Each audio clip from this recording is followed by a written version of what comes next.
All right, Shalom. First and foremost, all praises and glory to Yahweh Shem Yahushai. Double honors to the apostles and elders of Great Millstone. Peace and salutation to y'all. Can pushing this truth throughout the four winds. All right. Through the spirit, man, just video I'm gonna put up. Two sides to every coin. Okay, because it looks like holy fuck right now. It looks like shit being in this captivity. You know what I'm saying? We gotta patiently endure. You know what I'm saying? It just, the wickedness is just keep rising and just getting to a point to where it's like, man, it just seemed like, god damn, how much more wicked can these motherfuckers get? You know what I'm saying? Finding new ways to be wicked. Okay? But we always have to keep in mind it's something forward that we're looking to. We're looking forward to something. It's something that has to be our pot of gold at the end of the rainbow, so to speak. You know what I'm saying? We have to know that everything we're doing through the spirit of Yahweh Shem Yahushai is beneficial for us. You know what I'm saying? That gives you that extra push, that hold on, you know what I'm saying? That drive.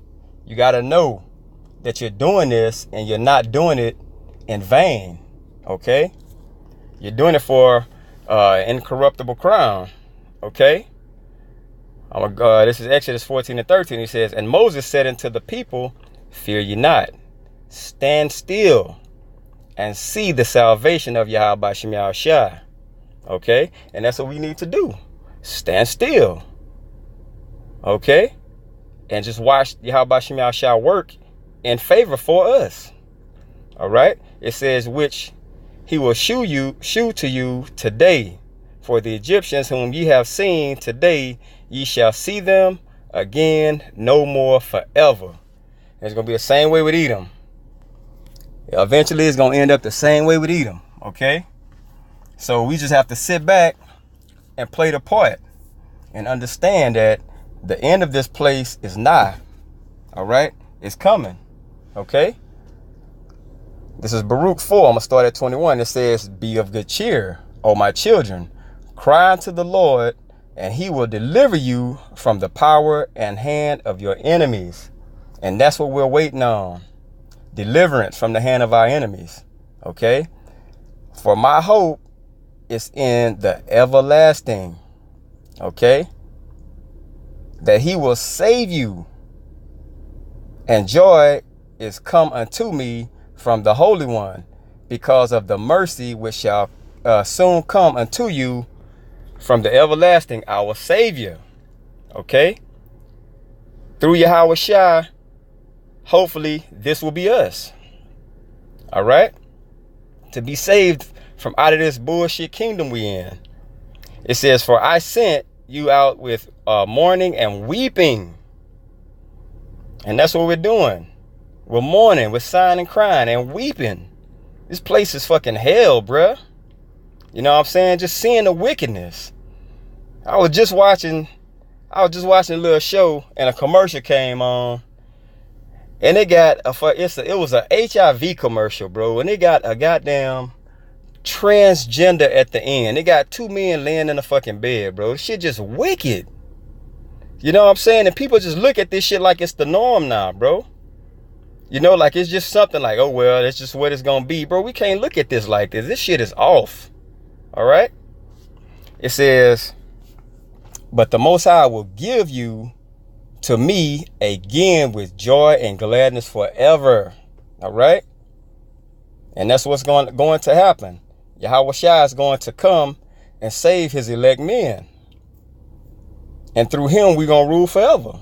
All right? Like as now the neighbors of Zion have seen your captivity.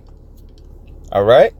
And all the heathen shall know that the children of Israel went into captivity. All right? We know this. We know. I mean, they know. They know we went into slavery. They know who we are. It says, so shall they see shortly your salvation from the Most High, which shall come upon you with great glory. That's that other side of the coin. All right? That's that other side. That side that you're going to benefit from. All right? They going to see it. Like they seen us go down, They gonna see us rise again. All right? And it's gonna be great. That salvation will be great. And brightness of the everlasting. All right? And it tells you in Sirach. No, what's Sirach? It's Wisdom of Solomon 5. It tells you they're gonna be surprised at the glory. You know what I'm saying? It's gonna be like baffling to them. Like, wow, man, these dudes wasn't shit. So we thought. But that's that flip side of the coin. You know what I'm saying? It says, my children, suffer patiently the wrath that is come upon you from Yahweh B'Shem Yahushua. It's punishment. But just like being punished, it comes a time where that punishment is over. That's the other side of the coin. All right? It says, for thine enemy hath persecuted thee, but shortly thou shalt see his destruction and shalt tread upon his neck. Now, we got big role reversal. We're going to tread over their necks. We're going to rule over them. They're going to have to drink that double cup now. All right? They got to drink that cup, but theirs is going to be doubled. All right? My delicate ones have gone rough ways and were taken away as a flock caught of the enemies. We're behind enemy lines right now. But guess what? Just like we were caught in that trap, we're going to be let loose. Okay? We're going to be let loose.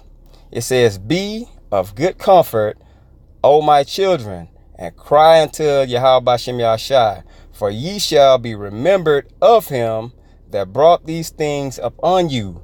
So just like he punished us, he's going to raise that punishment off of us. Okay? Just like he punished us, he's going to raise it off of us. All right? It says, for as it was your mind to go astray from Yahweh B'Shem Yahushua, so being returned, seek him 10 times more. When we get this understanding and we get the knowledge and understanding of these scriptures and know what's really going on, man, our feet should be made of lead on the gas pedal. You know what I'm saying? It should be made of lead. It should constantly be driving, you know, because we know this time is short. This work has to be done. That's the other side of the coin. It says, for he that hath brought these plagues upon you shall bring you everlasting joy with your salvation. Now the punishment over. Now we're going to reap benefits being the chosen, going through these things. Now we're going to see what joy is. It's going to be joy to have water, real food, righteous women, okay, righteous judgment, everything to be in line, righteous, animals, trees. You know what I'm saying? It's just going to feel so good. It's going to be joyous to see things the way they're supposed to be. You know, this place is fucking defiled, bro. GMOs, you know what I'm saying? MSG in foods, just defiled water, just everything is just fucking crooked in this place, bruh. But that flip side of that coin is coming. All right. It's a Psalms. It says, the Lord is my rock and my fortress and my deliverer, my power, my strength, in whom I will trust, my buckler and the horn of my salvation and my high tower. Now, gotta understand that that's a nation of people. That's not the whole world. Okay? My horn. Now let's see who that horn is that's gonna get this flip side of this coin. This is Luke 1:68. It says, blessed be the Lord power of Israel. Of Israel, for he hath visited and redeemed his people, and hath raised up an horn, that same horn that you read in Psalms, and the horn of my salvation and my high tower. So that horn is Yahushua. Okay? That horn is Yahushua that died for his elect men to be awake in these days, in these last days, to bring these scriptures out, get understanding and bring it out to the people, whether they shall hear or forbear. Okay? It says, and hath raised up an horn of salvation for us. Who? Israel. And the house of his servant David. House is body. And we know Yahushua came through that line. Okay? It says, as he spake by the mouth of his holy prophets, those same men that were set apart, that's Israelites, which have been since the world began, that we should be saved from our enemies. Now, and from the hand of all that hate us. Now, let's look at this real quick. That we should be saved from our enemies. When we go back up here, did it not just tell us, let me find it. Right here, 26. My delicate ones have gone rough ways and were taken away as a flock caught of the enemies. Were we not brought into slavery through the Hamites, the Ishmaelites? You know what I'm saying? To Esau. So that's all our enemies.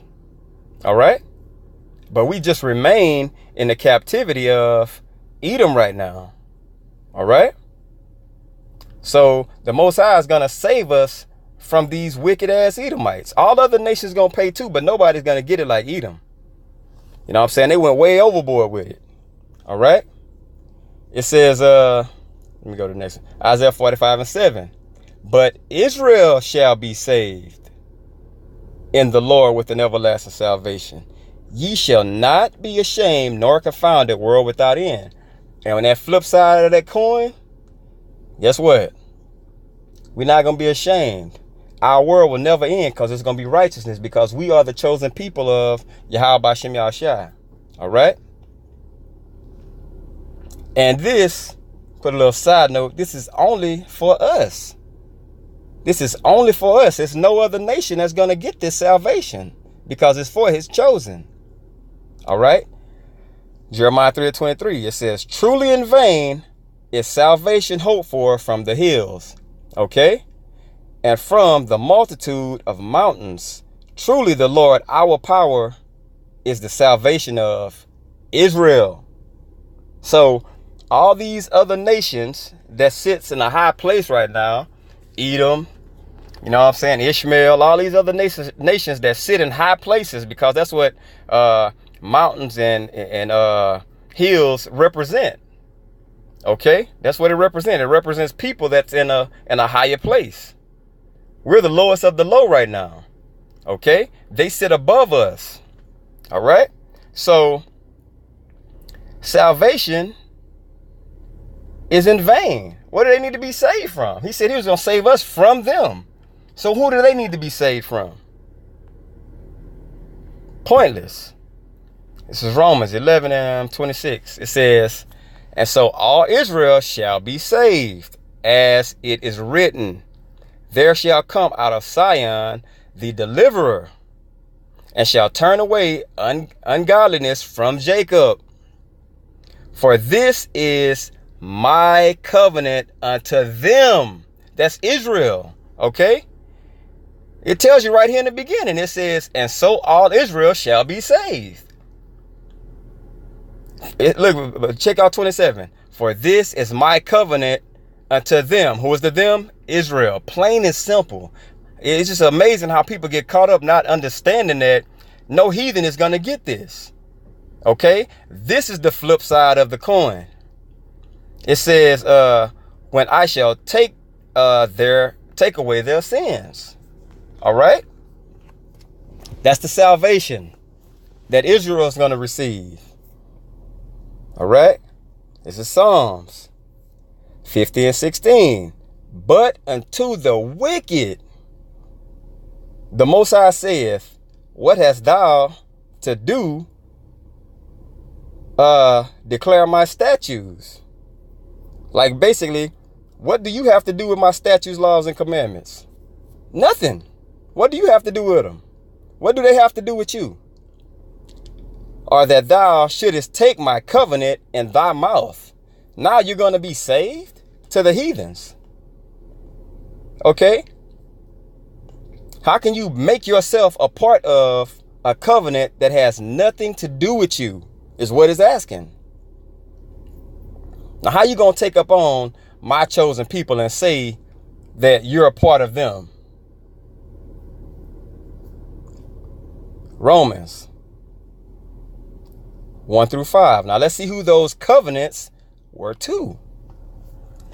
I say the truth in Hamashiach, I lie not. My conscience also bearing me witness in the Holy Spirit that I have great heaviness and continual sorrow in my heart. For I could wish that myself were accursed from Hamashiach for my brethren. This is Paul. Romans 11:1. He's an Israelite. Okay, so that's his brethren, his kinsmen, his kinfolk. You know how Jake taught his kinfolk according to the flesh. So that has to be bloodline related, not marrying into the family. Blood related.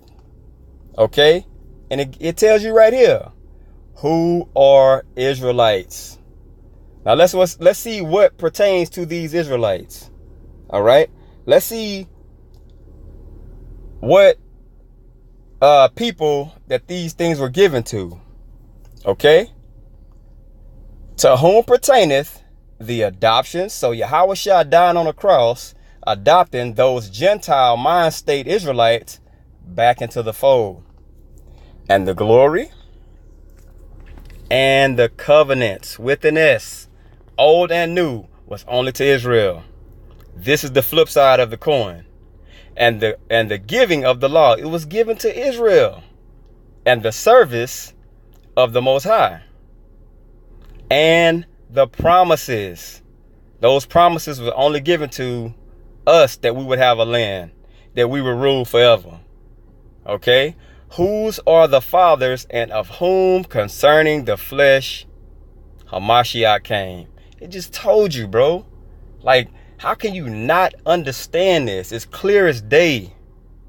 Who is overall Yahweh Shem Yahshua blessed forever. Amen. Plain and simple. Plain and simple.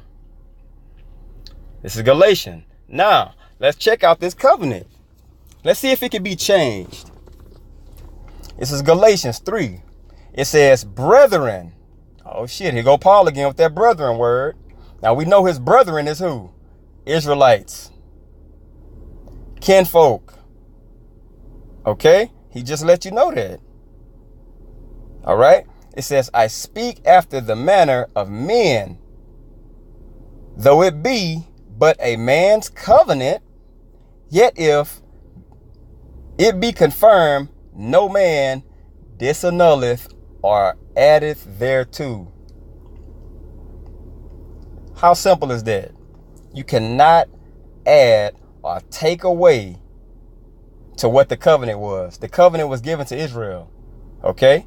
So no one can add or take away. What's the covenant? That we will rule forever.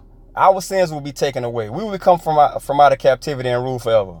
That's a covenant that was made to Abraham, Isaac, and Jacob. Okay, and you can't add to this. Now to Abraham and his seed were the promises made. So no one can add to this covenant or promise that was given to Abraham.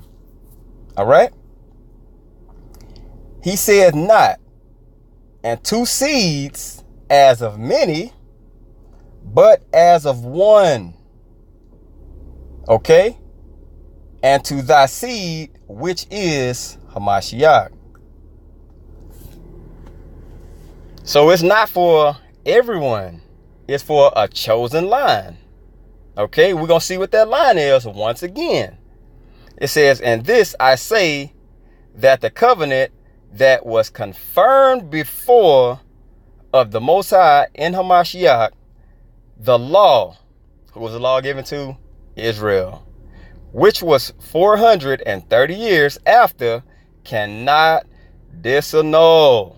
It cannot discontinue. It's going to be what it is. That it should make the promise of none effect.